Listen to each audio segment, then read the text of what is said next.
التوراة والإنجيل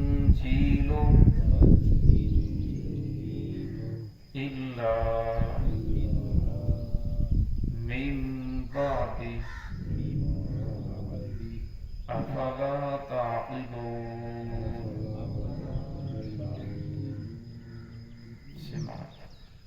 بسم الله الرحمن الرحيم قل يا أهل الكتاب تعالوا إلى كلمة سواء بيننا وبينكم ألا نعبد إلا الله ولا نشرك به شيئا ولا يتخذ بعضنا بعضا أربابا من دون الله فإن تولوا فقولوا اشهدوا بأننا مسلمون يا أهل الكتاب لم تحاجون في إبراهيم وما أنزلت التوراة والإنجيل إلا من بعد أفلا تعقلون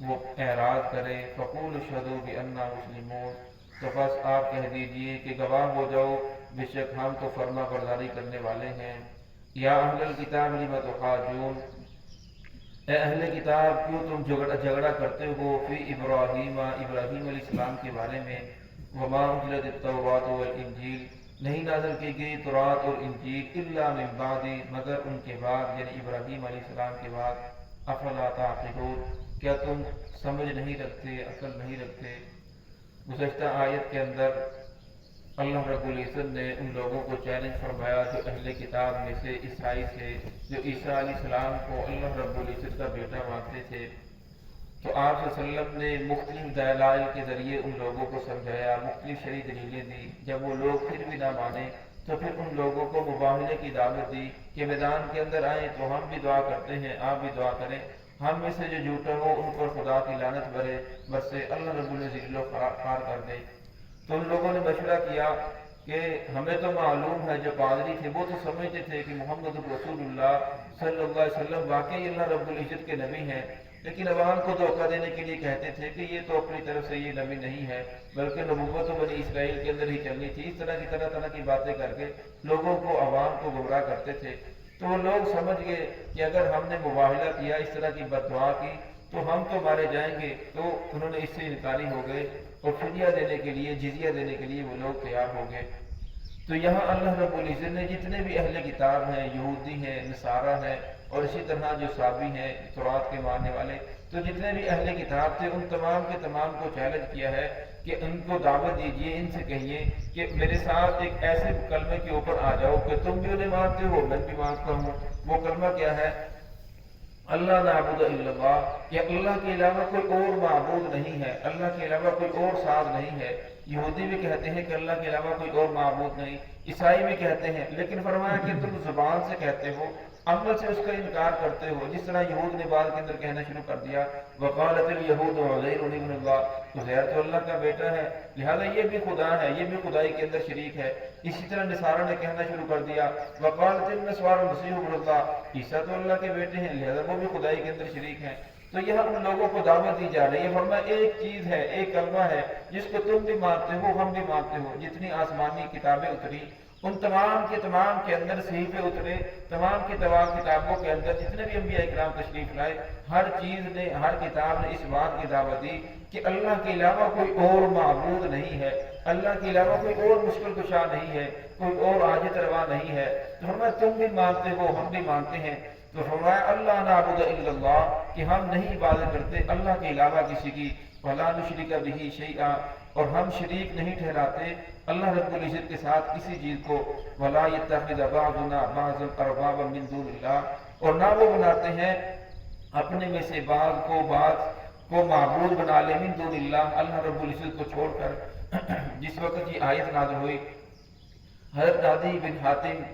جو حاتم تائی کے بیٹے تھے، وہ کہنے لگے کہ یا رسول اللہ، اس وقت مسلمان ہو چکے تھے، پہلے یہ عیسائی پادری تھے، ان کے پیشوا تھے، ان کی رہنمائی کرتے تھے، اور 10 ہجری کے اندر یہ لوگ اسلام لے کر آئے۔ تو وہ کہنے لگے یا رسول اللہ، ہم میں سے کوئی بھی ایسا نہیں ہے کہ جس نے اپنے پادریوں کو یا ان کو خدا مانتا ہو اللہ رب العزت کو چھوڑ کر، ہم نے تو کہیں ایسا نہیں، میرے علم کے اندر ایسا نہیں گزرا۔ قرآن پاک کے اندر ہے اتخذوا احبارهم ورهبانهم اربابا من دون اللہ، کہ ان لوگوں نے اللہ کو چھوڑ کر اپنے پیروں کو، اپنے مولویوں کو، اور اسی طرح عیسیٰ علیہ السلام کو خدا بنا لیا۔ 10ویں بارے کے اندر یہ آیت آتی ہے۔ تو فرمایا ہم نے تو ایسا نہیں بنایا۔ تو آپ صلی اللہ علیہ وسلم نے پوچھا کیا تم لوگ جو کچھ تمہارے پیر ہیں، یہ تمہارے مولوی ہیں، جو اپنی طرف سے جس بات کو حلال کر دیں، جس بات کو حرام کر دیں، کیا تم اس کو مانتے ہو یا نہیں مانتے؟ وہ کہنے لگے کہ بالکل، اپنی طرف سے جو بھی وہ بات حلال کر دیں یا حرام کر دیں تو ہم تو مان لیتے ہیں۔ تو فرمایا یہی اللہ کے علاوہ کسی اور کی عبادت کرنا ہے، اور کو معبود ماننا ہے۔ فرمایا بغیر کسی شرعی دلیل کے اگر کوئی آدمی کسی چیز کو حلال حرام کرتا ہے تو وہ کر نہیں سکتا، کیونکہ حلال حرام کرنا یہ تو اللہ رب العزت کا کام ہے۔ اسی طرح ہمارے زمانے کے اندر بھی بہت سے پیر ہیں جو تعویذ دیتے ہیں، تعویذ دینے کے بعد کہیں گے کہ آپ نے فلاں گوشت نہیں کھانا، آپ نے بڑا گوشت نہیں کھانا، آپ نے فلاں گھر نہیں جانا، طرح طرح کی ایسی ایسی قیودات لگا دیتے ہیں جس کا شرعی اعتبار سے کوئی حیثیت نہیں ہے۔ ہاں اگر انسان ان کی ان دلیلوں کو مان کر گوشت کھانا چھوڑ دیتا ہے یا جس چیز کو وہ منع کرتے ہیں چھوڑ دیتا ہے اور کہتا ہے کہ بالکل میں اگر کھاؤں گا تو اس طویل سے مجھے آرام نہیں آئے گا، اللہ رب العزت شفا نہیں دیں گے، تو یہ بھی اسی طرح ہو جائے گا کہ اس نے اللہ رب العزت کو چھوڑ کر اس کی بات کو مان کر اس کو چیز کو جس کو اللہ رب العزت نے اس کے لیے حلال قرار دیا ہے اس کو اپنے اوپر حرام کر لیا۔ تو فرمایا اس طرح بغیر کسی شرعی دلیل کے کسی چیز کو حلال حرام کرنا یہ انسان کا کام نہیں ہے، یہ تو اللہ رب العزت کا کام ہے۔ ہاں جو چیز شریعت سے ثابت ہو، قرآن حدیث سے ملتی ہو اور اسی طرح فقہ اسلامی سے یہ اتحاد سے کوئی اتحادی مسئلہ ہے فرمایا اس کے اوپر تو ہم ایمان لے کر آئیں گے، لیکن کوئی اپنی طرف سے کسی چیز کو حلال حرام کر دے اس کو ماننا فرمایا یہ بھی اللہ رب العزت کے ساتھ اسے شریک کرنا ہے۔ فَإِن تَوَلَّوْا فرمایا اگر وہ لوگ اعراض کریں فَقُولُوا اشْهَدُوا بِأَنَّا مُسْلِمُونَ تو فرمایا ان سے کہہ دیجئے گواہ ہو جاؤ بِأَنَّا مُسْلِمُونَ ہم تو اللہ رب العزت کی فرما برداری کرنے والے ہیں، ہم تو اس بات کا اقرار کرنے والے ہیں کہ اللہ کے علاوہ اور کوئی معبود نہیں ہے، اللہ کے علاوہ کوئی اور عبادت کے لائق نہیں ہے، نہ اللہ کی صفات کے اندر کوئی شامل ہے نہ اللہ رب العزت کی ذات کے اندر کوئی شامل ہے۔ فرمایا ہم تو اس بات کے قائل ہیں۔ آگے والی آیت کے اندر اللہ رب العزت نے پھر اہل کتاب کو فرمایا جو اہل کتاب تھے جتنے بھی اہل کتاب ہیں یہ جتنے بھی دنیا کے اندر مذاہب ہیں وہ ابراہیم علیہ السلام کو ہر نسل والا کہتا ہے کہ ابراہیم علیہ السلام ہمارے ہیں۔ یہودی کہتے ہیں کہ ابراہیم علیہ السلام یہودی تھے، عیسائی کہتے ہیں کہ ابراہیم علیہ السلام عیسائی تھے، اور اس طرح جو صحابی ہیں زبور کے ماننے والے وہ کہتے ہیں کہ نہیں بلکہ عیسیٰ ابراہیم علیہ السلام وہ تو صحابی تھے، تورات کے اوپر چلنے والے تھے۔ تو اللہ رب العزت نے ان لوگوں کو فرمایا کہ یا اہل الکتاب لم تحاجون، اے اہل کتاب تم کیوں جھگڑا کر رہے ہو فی ابراہیم ابراہیم علیہ السلام کے بارے میں، وما انزلت التوراۃ والانجیل الا من بعد، حالانکہ تورات اور انجیل تو ابراہیم علیہ السلام کے بعد کے اندر نازل کی گئی ہے۔ اب تورات کے بارے میں آتا ہے کہ وہ ابراہیم علیہ السلام کے تقریباً 700 بعد نازل ہوئی، اور اسی طرح جو انجیل ہے وہ 1700 سال بعد نازل ہوئی۔ تو فرمایا وہ تو اتنی دیر بعد نازل ہو رہی ہیں اور ابراہیم علیہ السلام اتنا زمانہ پہلے گزر چکے ہیں، دنیا کے اندر آئے اور چلے بھی گئے، تو وہ یہودی کس طرح ہو سکتے ہیں، وہ عیسائی کس طرح ہو سکتے ہیں؟ تو اللہ رب العزت نے ابراہیم علیہ السلام کو بہت بڑا مقام عطا فرمایا ہے۔ حدیث میں فرمایا کہ جو پہلا درجہ ہے وہ محمد رسول اللہ صلی اللہ علیہ وسلم کا ہے انبیاء کے اندر، اور دوسرا درجہ ابراہیم علیہ السلام کا، تیسرا درجہ موسیٰ علیہ السلام کا، پھر آگے اسی طرح مراتب ہیں تلک الرسل فضلنا بعضهم علی بعض کہ ہم نے انبیاء کو بھی بعض کو بعض کے اوپر فضیلت عطا فرمائی مراتب کے اندر۔ تھوڑا ابراہیم علیہ السلام کو یہ سارے کے سارے اپنی طرف کہتے ہیں، حالانکہ ابراہیم علیہ السلام نہ یہودی تھے نہ ابراہیم علیہ السلام عیسائی تھے نہ ابراہیم علیہ السلام صحابی تھے، بلکہ ابراہیم علیہ السلام کہتے تھے انا من المسلمین، میں تو فرما برداری میں سے ہوں، میں تو دین حنیف کے اوپر چلنے والا ہوں۔ فرمایا ابراہیم علیہ السلام کے اوپر اس طرح کے الزامات لگانا اور پھر اپنے مذہب کو سچا کرنے کے لیے ابراہیم علیہ السلام تو کسی کو اللہ کے علاوہ معبود نہیں سمجھتے تھے، لہذا ابراہیم علیہ السلام کے اوپر اس طرح کے الزامات لگانا یہ اچھی بات نہیں ہے۔ افلا تعقلون، کیا تمہیں سمجھ نہیں ہے کہ یہ تورات انجیل تو بعد کے اندر نازل ہو رہی ہے؟ دعا ہے کہ اللہ رب العزت ہم سب کو صراط مستقیم پہ چلنے کی توفیق عطا فرمائے۔